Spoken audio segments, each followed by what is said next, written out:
waxaan runtii maanta halkan u nimid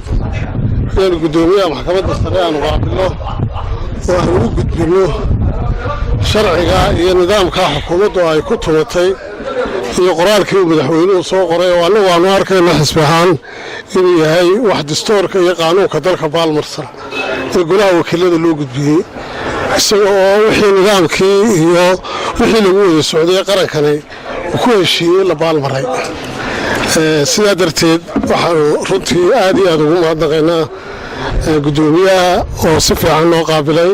si fiican noo soo dhoweeyey annagoo ku kalsoon go-aanku gaadho runtiina aanu aad iyo aad ugu haweynahay inuu gudoomiyahan yahay marka waa toonnidhi mar haddana inagu waxba samayn weynay isaga dib ugu celinay arrinta laga doodayna waxay ahayd xilko dhismayana waxay ahayd saami qaybsiga kuraasida baarlamaanka wakiilada ayuu ahaa magaranaysaa qodobka laga maarmi waayey laga tashanayey madaxweyne hadduu xal waayey oo qaybin kari waayey si anigu u qaybin kari weynay anaguna u nidhi talada waxa goysa waa raacsannahay uu yiri waqti si laga tashado uu ka reebay tii ay isxambaarsanaayeen doorta waa arrin dhici karto macquula anagoo mar haddaan nidhi madaxweynaha talada waa ogolnahay go-aami halkiibaa way qodobkii waa taageersannahay qodobkiisa laakiin shuruudaan ku xidhnaa ogeysiin gudoomiyaha xisbiga wadani ogeysiin gudoomiyaha xisbiga kulmiye ogeysiin guddiga doorashada qaranka doorashooyinka ogeysiin guddoonka guurtida iyo maxkamadda sare ujeedda go'aanka diyaarinta saami qaybsiga kuraasta golaha wakiilada mudanayaal markii aan tixraacay go'aankii asxaabta qaranka ay kalsoonida buuxda ii siiyeen inaan go'aan ka gaadho mashruuca saami qaybsiga kuraasta golaha wakiilada kadib